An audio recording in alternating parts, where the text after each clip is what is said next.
Hi guys, welcome to Cryptocurrencies. I'm Kui, and today I'm going to give you a brief introduction into what is cryptocurrencies, what is mining, what is blockchain technology, how to buy cryptocurrencies, and how to store it.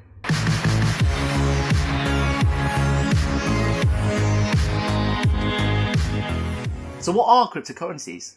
Cryptocurrencies are an online digital currency that has influenced and will eventually change the way we trade and interact with the economy. Cryptocurrencies work in a peer-to-peer network, which means that no one owns the cryptocurrency itself, like Bitcoin or Ethereum. The users, such as the owners, the miners, the holders, are who collectively owns the whole cryptocurrency itself. Cryptocurrencies is a currency that you can send and trade directly online. With fiat currencies such as the pound and the dollar, a central bank or government decides when to print out and distribute money. With fiat money such as US dollar or Great British pound, a bank or central government decides when to print and distribute money. With cryptocurrencies, you can trade online and send it directly from one person to another without a third party. With cryptocurrencies such as Bitcoin or Ethereum, there is no central government, which means that it's decentralized, and the users themselves can vote and decide whether what the best way forward is for the cryptocurrencies. This is called governance. Cryptocurrencies has many uses. It can be directly sent from one person to another, one user to another's wallet, without a third party, such as a bank or financial institution. The transaction fee should be lower than sending international payment. The assets cannot be frozen. There's no limits or requirements, and usually instant. Many cryptocurrencies exist right now, such as Kraken and Coinbase, where you can buy and sell your cryptocurrencies using fiat currencies, just as US dollar or the euro or the pound. Other cryptocurrency exchanges such as Bittrex and Poloniex are traded in just Bitcoin themselves. So what is blockchain technology? Now, in our economy, we normally use our fiat currency to buy goods and services, and those goods and services are recorded. Now, those ins and outs are recorded by accountants, banks, and governments in forms of statements and ledgers and bookkeeping. Now, those accounts, ledgers and statements are not freely available, and they are only kept solely by the banks, accountants, or governments.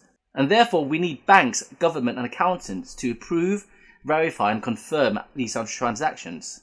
In Bitcoin or cryptocurrencies, there is a software that allows a computer or group of computers to bookkeep or transact or confirm these transactions. This process is called mining. So what is mining? Mining is a process of both adding a transaction to the ledger or statement and unlocking new Bitcoin and cryptocurrencies into the system.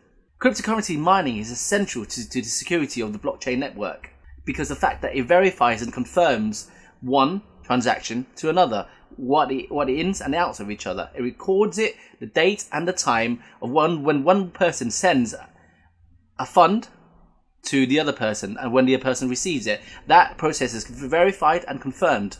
So what is a blockchain? A blockchain is essentially a huge ledger or statement of all past and present transactions that are stored and logged on the blockchain. Think of it as a huge ledger or statement of whenever the blockchain has started to its present right now. You can find out when someone sent and received the Bitcoin, how many Bitcoins they have in their wallets from the very beginning of the blockchain to the very present. So mining in its simplest form is blockchain security. A miner, a computer or block or a group of computers would essentially confirm that a payment's gone to where it's gone to and verify that the payment's gone to where it's gone to. So why do we need miners? We need miners to verify and confirm transactions that have been sent on the blockchain.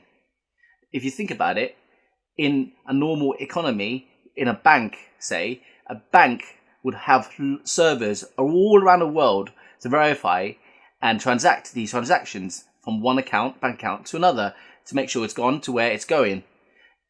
In the cryptocurrency world, in a peer-to-peer network, we don't have physical servers. No one has paid for physical servers in any country.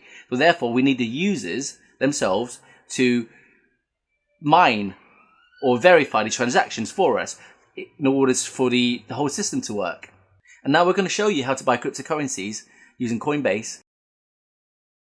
Okay guys, so this is Coinbase and it's by far the easiest place to buy cryptocurrencies with your fiat, whether it be the dollar or, for Bitcoin or euro for Ethereum.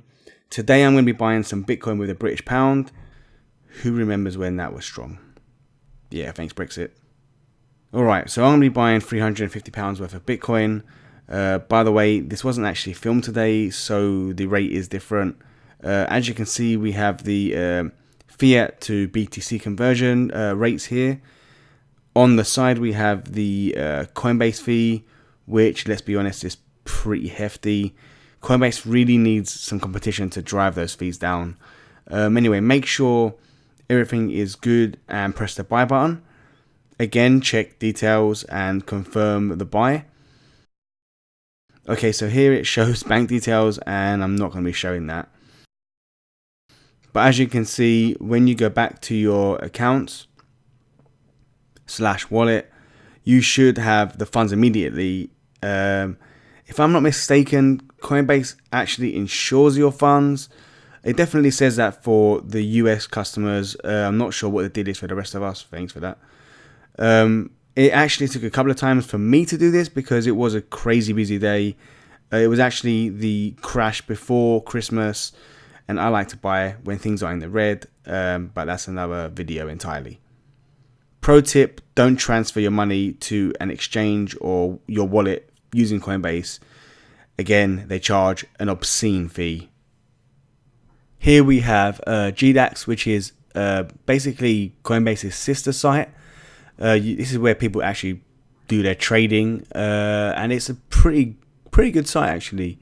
But from here, you have your Coinbase balance here, and you can withdraw to Bittrex or basically any kind of trading platform, or you can just do it to your wallet, and it doesn't cost you anything really. I think it might have a tiny fee, but it does not cost you, like withdrawing from Coinbase, I think it costs you like $10 to $15 for BTC, Bitcoin.